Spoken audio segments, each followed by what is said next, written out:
नमो बुद्धाय। नमो बुद्धाय। और भगवान बुद्ध का जन्मस्थल लुम्बिनी से आप लोगों के लिए मैं आशीर्वाद लाया हूँ।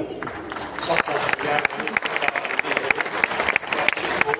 सबका प्रगति हो और नेपाल और भारत दो देशों का मैत्री आगे बढ़े, दोनों देश में समृद्धि आए, सुखी आए और हम लोग साथ साथ आगे बढ़े, आगे चलें। मुझे बहुत खुशी लग रहा है कि ये मेरी पहली हिंदी भाषा में क्या बोलूं, भाषण बोलूं या वक्तव्य बोलूं, ये हिंदी भाषा में मुझे बहुत अच्छा लग रहा है कि हम लोग तो हिंदी स्कूल में तो नहीं सीखते हैं। हिंदी हम लोग आपके सिनेमा देख के हम लोग सीखते हैं, गाना सुन के सीखते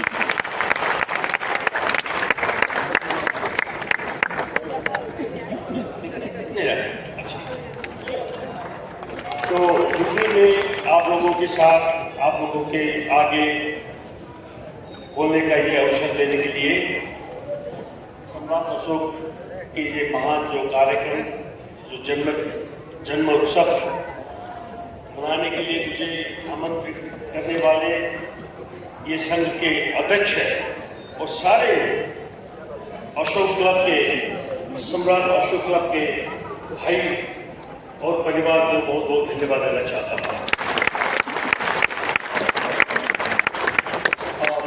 मेरे सामने बहुत ही उच्च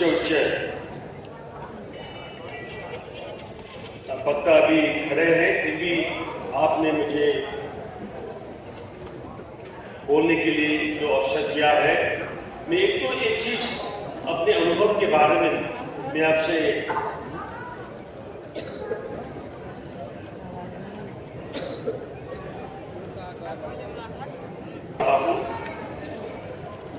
तो अशोक सम्राट का जो महानता है, अब कुछ देर पहले टेलीविजन आके इंटरव्यू में मैंने कहा था कि अगर अशोक सम्राट नेपाल आके लुम्बिनी में अशोक स्तंभ अगर खड़ा नहीं किया होता तो आज लुम्बिनी का अता पता नहीं होता।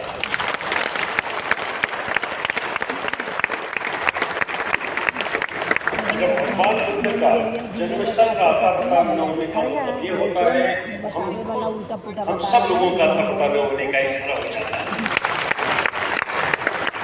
तो इसके साथ साथ मैं ये कहना चाह रहा हूँ कि अशोक महाराज इतने गहन युद्ध के बाद कैसे भगवान बुद्ध के उपदेश या बुद्ध धर्म धारण किया, ये महान बात है। ये दुनिया में ऐसा हो ही नहीं सकता है। भगवान बुद्ध का जो उपदेश सुन के सारा चीज छोड़ के और इस दुनिया में भगवान बुद्ध का उपदेश धर्म जो आज तक फैला हुआ है, आज तक अड़ा हुआ है, सारा दुनिया में जो हम लोग बुद्ध धर्म के नाम से जानते हैं, ये सब अशोक सम्राट के ही देन है।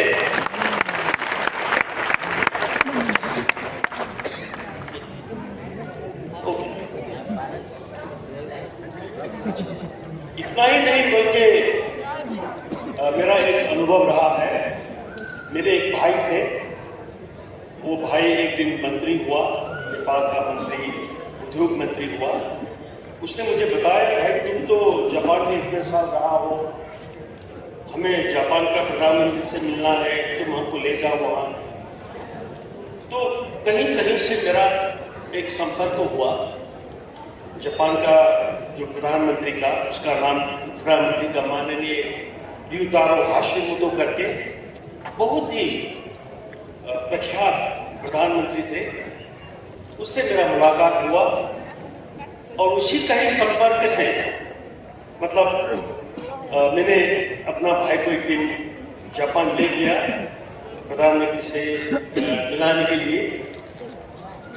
तब मेरे भाई जो उसका नाम रामकृष्ण कामराकार करके वो भी बौद्धिस्ट था, तो भाई ने बताया कि अपना जापान को प्रधानमंत्री को बताया कि आप लोगों ने नेपाल को इतना सहायता किया, इतना विकास करवाया, इसके लिए आप लोगों को नेपाल की तरफ से आपको बहुत बहुत धन्यवाद देने चाहते हैं, जापानीज गवर्नमेंट को धन्यवाद देने चाहते हैं करके ऐसा बोला।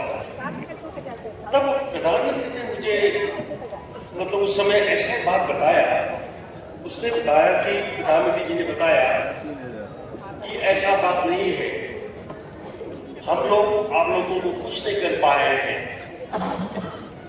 जितना भगवान बुद्ध का उपदेश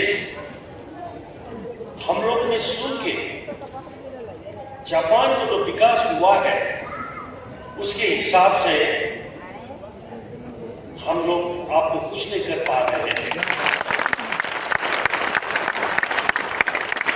जापान में कैसे जो धर्म चला गया ये भी सम्राट अशोक का ही देन है। अगर अशोक सम्राट नहीं होता तो सारा दुनिया में भगवान बुद्ध का जो धर्म है वो कैसे फैलता। इसीलिए वो मुझे याद, इसलिए मैं आपसे मेरा अनुभव आपसे शेयर करना चाह रहा था। और दूसरी बात उन्होंने ये कहा कि जब हम लोग हिरोशिमा में, नागासाकी में जो बम गिरने के बाद जापान का जो पूरा तबाह हो गया था जापान, उसी समय में ही भगवान बुद्ध का जो उपदेश सुन के हम लोग ने शांति ले आया। और आप लोगों का जो हिमालय, माउंट एवरेस्ट से लेके जो हम लोग नेपाल में वो हिमालय है, वो जापान में पहली बार हिमालय वो जब क्लाइम किया तो प्रधानमंत्री ने बोला, तब हम लोग को भगवान बुद्ध का जो उपदेश के साथ साथ जब हम लोग हिमालय के ऊपर में चढ़े तब हम लोग को गौरव हुआ कि हम अगर हिमालय चढ़ सकते हैं और भगवान बुद्ध का जो उपदेश सुन सकते हैं, अगर दो हमारे पास है तो हम दुनिया में कुछ भी कर सकते हैं करके ऐसा सुना जाता है मेरे भाई में। मेरा वो मेमोरी जो ताज़ा है, इसलिए मैं ये कहना चाह रहा हूं कि आप लोग ऐसे धरती में बसे हुए हैं पाटलिपुत्र में कि आप लोग अशोक के वंश के मौर्य, शाक्य, सिंह बहुत और नाम से जानते हैं, आप उसके वंशज हैं। इसलिए आप लोग को अभिमान नहीं करना चाहिए पर गौरव करना चाहिए कि हम लोग इस वंश के हैं तो हम लोग कुछ भी कर सकते हैं देश के लिए, दुनिया के लिए, अपने परिवार के लिए, समाज के लिए हम कुछ भी कर सकते हैं करके आपको धर्म धारण करना चाहिए, मैं ये सोचता हूँ। और उसके साथ साथ ये अशोक चक्र जो आपने तिरंगा में लगाया है, वो दुनिया में नहीं बल्कि इंडिया में नहीं, वो चांद तक भी पहुंच गया है। इसलिए भारत अशोक सम्राट के समय में भी बहुत बड़ा विश्व गुरु था, विश्व आर्थिक व्यवस्था के देश थे और आज भी भारत विश्व गुरु बनने जा रहा है, आर्थिक व्यवस्था के लिए आगे बढ़ रहा है। आपको नहीं बोल के आपको धन्यवाद देना चाहता हूँ कि मुझे आप सब लोगों ने प्यार दिया, यहाँ आके सम्मान दिया, इसके लिए बहुत आभारी हूँ।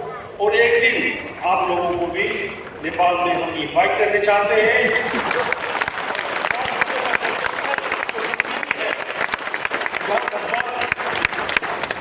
अशोक महाराज ने जो अशोक स्तंभ बनाया, आप सब लोग को आगे एक बार देखना है, इसीलिए आप लोग को हम निमंत्रण करते हैं, नेपाल में आइए और हम दो भाई मिलकर दोनों ही देशों आगे बढ़ाएं, दुनिया में अपना नाम आगे करें।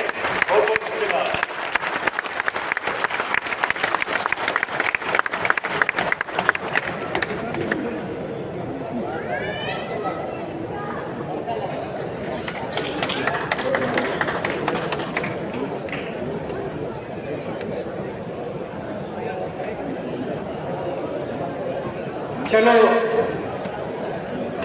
कुछ तुम कदम आगे बढ़ाओ, कुछ हम कदम आगे बढ़ाएं और मिलकर एक नई इबारत लिखे, मैत्री की, दोस्ती की, शांति की, सौहार्द की। ये संदेश देकर के गए आदरणीय आर.के. शाक्य सर। इन्होंने कहा, कितने साफ पूरी तरीके से इन्होंने कहा कि जापान का प्रधानमंत्री कहता है कि आपने जो मुझे दिया उसके बदले तो हमने आपको कुछ दिया ही नहीं। इतनी साफ गोई है। तो मैं तो कहता हूं मित्रों, कमी कहीं नहीं है, बस अब कमी हमारे अंदर है। पूरी दुनिया हमें ताक रही है, हमें देख रही है कि तुम कब जग रहे हो। एक सर्जिकल युद्ध चाहिए खुद से लड़ने को, एक सर्जिकल युद्ध चाहिए। हमारी लड़ाई दूसरे से नहीं है, हमारी लड़ाई अपने से है। एक सर्जिकल युद्ध चाहिए खुद से लड़ने को, अंतर मन भी शुद्ध चाहिए खुद से लड़ने, अंतर मन भी शुद्ध चाहिए खुद से लड़ने को। और यूं ही नहीं मिला करती है शांति बनों की राह, मन में गौतम बुद्ध चाहिए खुद से लड़ने। तो गलती कहीं नहीं है, जरूरत है हमें अपने अंदर के बुद्ध को जगाने की। और आइए, जो पड़ाव आदरणीय शाक्य जी ने जहां तक इस मंच को पहुंचाया है, मैं चाहता हूं उससे हम और एक कदम आगे बढ़ें। और जिस नेपाल भारत मैत्री की बात कर रहे थे आदरणीय शाक्य जी, उस नेपाल मैत्री के गवाह है, हर फुट बाई फुट के गवाह है